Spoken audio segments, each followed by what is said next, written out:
Hello and welcome to your first information and in-depth look at Osiris Epiphany Night, the Magnus event happening at Camp Navarro in the middle of the Redwood Woods, California, being put on by Niantic. Now up front, I do want to say we did receive some clarification. There is not going to be enough bandwidth for video streaming. They apparently didn't get a fiber line up there for some reason, maybe because of all the trees and the hundreds of miles and whatnot. But so we're going to be sending you these videos live on tape. Now, one of the things that Niantic sent every member, every person that is coming to Camp Navarro here was a very special email that we received yesterday with the instructions to download an audio file and not play it until entering the Boonville area, which is give or take around 20 minutes before you arrive at Camp Navarro. It's a fun little thing that gives us instructions and as well as some information and a little bit of lore behind. Now, I could just tell you that, but in order to really show you what everyone at the camp is going to be experiencing as they come here, the amount of detail that Niantic has put into it, you might notice there is some music playing behind me right now. That is the intro to the audio that they sent. We've recorded that actual drive up. We're going to show you what it looks like and then give you some afterwards commentary on what that means for the agents at people already driving up, agents at the Osiris Epiphany Night and worldwide. Now let's take a look at that drive.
Agents, if you were accurate in the execution of your orders, you should now be listening to this audio briefing as you pass through the town of Boonville, located on California State Route 128 in the Anderson Valley of Northern California.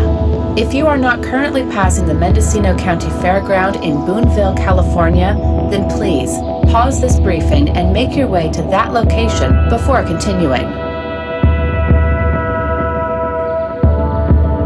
This track is intended to serve as a guide for you as you drive deeper into the Anderson Valley towards Camp Navarro. Should a direction need to be imparted, it will be preceded by this sound. Let this next instance serve as an example. Direction. You should have just entered the town of Boonville. Continue north on State Route 128. To be clear, remain on State Route 128. As long as you remain on State Route 128, you will find your way to the next direction point. If any of these instructions are unclear, please rewind and review this portion of the briefing. Otherwise, let's continue. Greetings, agents. NIA Agent Wren here. I'm tasked with bringing you up to speed regarding the historical and potential effects of XM in the area surrounding the anomalous zone Navarro.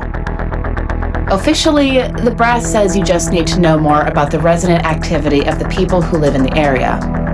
But, agents, between you and me, I think there's something else at play here. Something the higher-ups are taking great pains to dance around. It doesn't sit well with me that they're being coy with details, so I'm here to make sure that you've got everything you need before you go diving headlong into this mystery. We suspect that some of the more seasoned agents among you already have some idea of what's about to happen, but for those of you who don't, worry not. So long as you keep your mind clear and your senses sharp, you'll find that you're exactly where you need to be. Speaking of, you should have just entered the town of Boonville. Go ahead and take a moment now to breathe and take in your surroundings.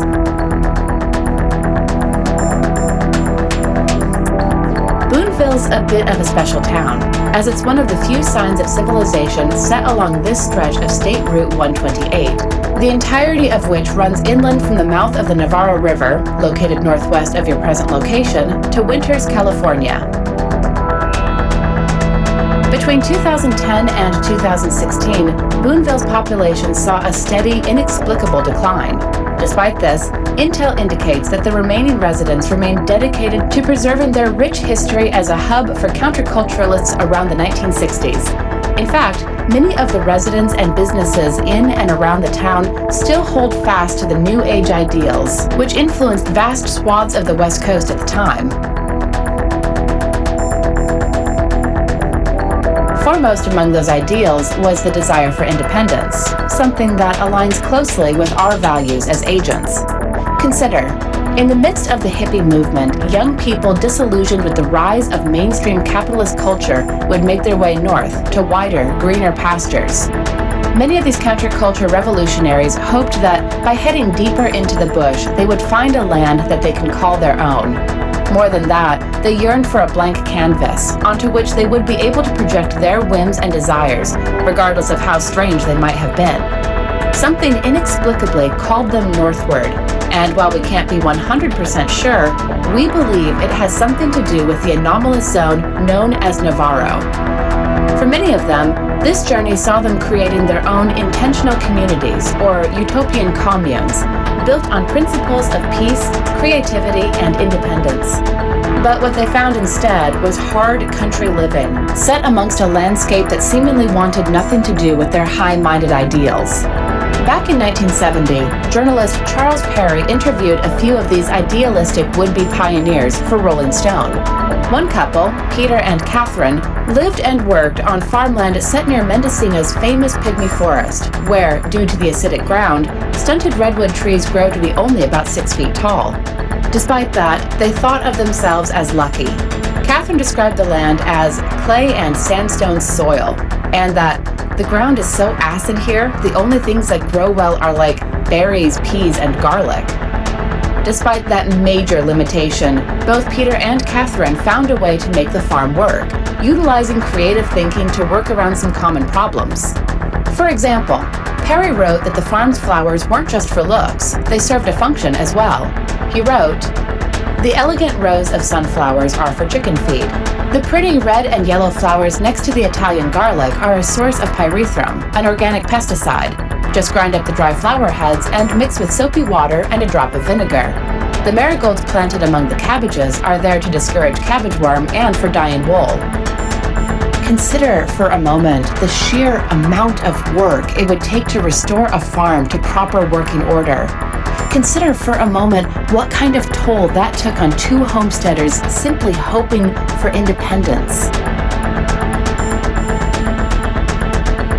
Now consider how much of a role creativity and innovative thinking played in that monumental task. As agents, we're called to recognize sources of pure creativity when they appear. The very portals we tap into seem to embody creativity. What does it mean, then, to harness creativity in the accomplishment of monumental tasks, such as taming an entire land?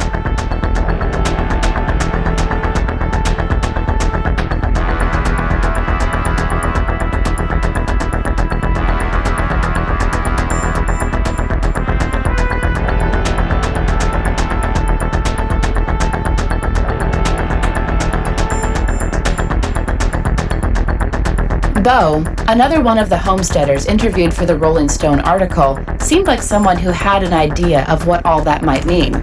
Perry described him as a big old Texas boy, slow talking, and one can very well imagine the tone of voice he'd take as he shared a piece of advice with anybody hoping for a revolution up in the woods of Mendocino. "I think when you move out to the country here, you have to make a decision whether you're going to be living here or if you're going to be a revolutionary. And I think if you're going to be a revolutionary, you're fooling yourself. This is country." He's speaking to Perry inside the kitchen of an abandoned farmhouse, and it's there that he went on to explain the kinds of arrangements, some might call them misdirections, he had established with the local building inspectors. He said, Country people, see, they don't understand people acting on principle. They understand lying a lot better. They can deal with that. So I don't hit them in the face with a principle. I don't live here, you understand.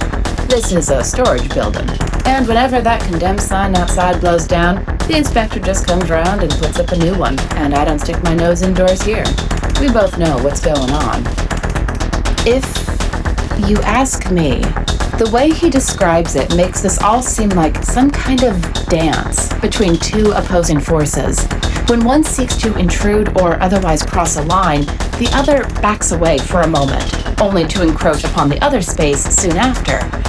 It's a delicate interplay between forces, each trying to exert some kind of will upon the other. When faced with the challenge of survival, it's perhaps easy to see how it must have taken a sensitive, keenly aware mind to leverage the influence offered by latent XM energy. Such is the compromise, the balance at play here, and it's one best struck by people who understand the unspoken rhythms and beats that govern the ebb and flow of these wild tides we call existence.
Direction.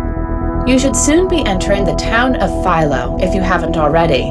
Continue north on State Route 128. In approximately 10 miles, you should see a sign for Camp Navarro on the right shoulder of the road. Take the right turn immediately following that sign and continue along that road for 1 mile until you come to Camp Navarro. I repeat, continue north on State Route 128 until you see a sign for Camp Navarro on the right shoulder of the road, approximately 10 miles away from Philo. When you come upon that sign, take the right turn immediately following that sign and continue on that road for approximately 1 mile until you come to Camp Navarro. If any of this is unclear, please feel free to rewind and review this portion of the briefing. Otherwise, let's continue.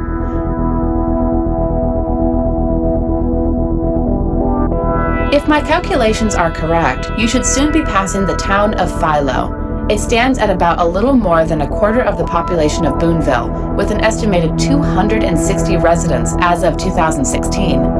Nestled alongside Philo is a park known as the Hendy Woods, which are named for Joshua Hendy, who gained ownership of the land long after Russian fur traders had taken them from the Pomo people who originally lived there. It's important to note that the existence of these woods is owed largely in part to the Anderson Valley Community Club, a group of women who came together to protect these and other redwood forests after the rights to the land were sold to a series of lumber companies. Their struggle to preserve the forest continued until 1958, when the California State Park System purchased the land and brought it under their protection.